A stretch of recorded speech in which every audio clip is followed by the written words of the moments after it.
কানে ওয়েস্টকে finally divorce দিতে যাচ্ছে তার স্ত্রী বায়াঙ্কা সেন্সরি। অ্যান্ড কিম কার্দাশিয়ান তো ইভেন্টে এক্স পিট ডেভিডসনকে একবারে পাত্তাই দিল না।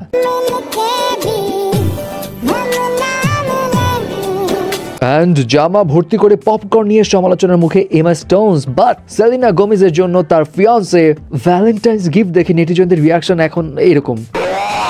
তাহলে আর দেরি না করে গসিপে যাই। প্রথমেই আসি কানে ওয়েস্টের কাছে। বেশ কয়েক ইন্টারন্যাশনাল মিডিয়া রিপোর্টস থেকে রিউমার উঠেছে যে বিয়াঙ্কা সেন্সরি কানে ওয়েস্টকে ডিভোর্স দিতে যাচ্ছে। যেই কথা শুনে অনেকেই স্বস্তির নিঃশ্বাস ফেলছে, যাক মেয়েটা এখন মুক্ত হবে। বাট দ্য ফ্যাক্ট ইজ কেন ডিভোর্স দিতে যাবে? ওয়েল, সেই রিপোর্টস গুলো ক্লেম করছে কানে ওয়েস্ট বিভিন্ন সময় বায়াঙ্কা সেন্সরিকে নিয়ে নানা রকম বিতর্কমূলক কর্মকাণ্ড করে নিজেকে আলোচনায় রাখতে, এবং সম্প্রতি কানে ওয়েস্ট এই ব্যক্তির লোগোওয়ালা টি শার্ট সেল করে, যেই টি শার্টকে ঘিরে অনেক বিতর্ক হয় এবং বায়াঙ্কা সেন্সরি এখন মনে করছে এনাফ ইজ এনাফ, আর এই সার্কাসের অংশ হতে পারবো না আমি। কিছু রিপোর্টস আবার এটাও বলছে কানে ওয়েস্ট বিলিভ করছে তার স্ত্রী হয়তো তার উপর এখন রাগ করে আছে, এটা সমসাময়িক ব্যাপার। বাট অন্যদিকে রিপোর্টস আবার এটাও সাজেস্ট করছে না, বায়াঙ্কা সেন্সুরির ফাইনাল ডিসিশন, সে কানে ওয়েস্টের সঙ্গে আর থাকবে না। কিন্তু এখানে বায়াঙ্কা সেন্সুরি কিন্তু বিপদে পড়তে পারে, বিকজ তাদের বিয়ের আগে কোনো কন্ট্রাক্ট ছিল না যে ডিভোর্সের পর টাকা পয়সা কিভাবে ভাগ হবে। তো সেই দিক দিয়ে ক্যালিফোর্নিয়ার আইন অনুযায়ী সমান সমান ভাগ হবে সম্পত্তির পরিমাণ এবং ঋণের পরিমাণ। এবং এখানে বলে যায় ফর্বসের রিপোর্টস মতে কানে ওয়েস্টের বর্তমান সম্পত্তির পরিমাণ $400 মিলিয়ন, এবং বায়াঙ্কাকে বিয়ের পর তার অনেক টাকা পয়সা লস হয় এবং অনেক ঋণও করে ফেলেছে সে। তো সেই দিক দিয়ে ডিভোর্স হলে বায়াঙ্কা সেন্সরি কম টাকা তো পাবেই পাবে, সেই সাথে কানে ওয়েস্ট যে ঋণ করেছে সেই ঋণের একটা বড় অংশ তাকে পরিশোধ করতে হবে। বাট এত কিছুর পর আবার কিছু রিপোর্টস এটাও সাজেস্ট করছে যে ভাই তারা লস এঞ্জেলসে আছে এবং তাদের রিলেশনশিপের আপডেট তারা নিজেরাই শেয়ার করবে, উড়ো কথায় কান না দিতে। যাই হোক, এদিকে আবার কিম কার্দাশিয়ান একদম লিকুইড মেটাল রূপে সে যে ড্রেসটা পরেছে তাকে দেখতে ওই লিকুইড মেটালের মতোই লাগছে।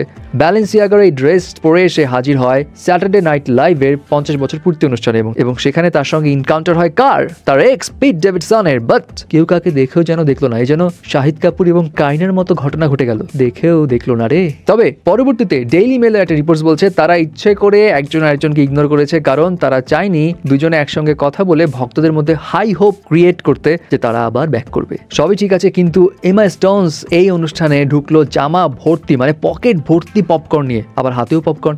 এত পপকর্ন ছড়ানো ছিটানো দেখে পাবলিকরা বলছে ভাই এটা মোটেও কিউট কিছু না, পপকর্ন নষ্ট করতেছে, জায়গা নষ্ট করতেছে, এগুলো ক্লিন কে করবে? আরে ভাই ক্লিন করার জন্য লোক আছে তো, টেনশন কিসের? ভাইরাল হতে হবে, ভাইরাল হচ্ছে। বাট এই ওয়েস্ট নিয়ে যদি আপনার মাথা গরম হয়ে যায় তাহলে বেনি ব্ল্যাঙ্কো মানে সেলিনা গোমেজের ফিয়ান্সের কাণ্ড দেখে কি করবেন? ভ্যালেন্টাইন্স ডেতে সেলিনাকে ফ্লাওয়ার না দিয়ে টয়লেটে বাথটাব ভর্তি চিজ এবং নাচোস দিয়ে সারপ্রাইজ দেওয়ার ট্রাই করে বেনি ব্ল্যাঙ্কো, এবং তার এই কাণ্ড দেখে নেটিজনদের রিয়াকশন ভাই জিনিসটা কিউট নাকি ওয়্যাক করার মতো বুঝতে পারছি না। আবার কারো মতে ভাই এটা টোটালি ওয়েস্ট, মোটেও থটফুল কোনো সারপ্রাইজ নয়। আবার কেউ কেউ এটাও বলছে wow dreams come true. Anyway, Selena Gomez actually nachos দিয়ে এই চিজ খেতে অনেক পছন্দ করে এবং সেই কারণে সে এই গেস্টারটা করেছে। বাট ভাই সিরিয়াসলি এত চিজ কেউ খাইতে পারে, তাও আবার বাথটাবে বসে?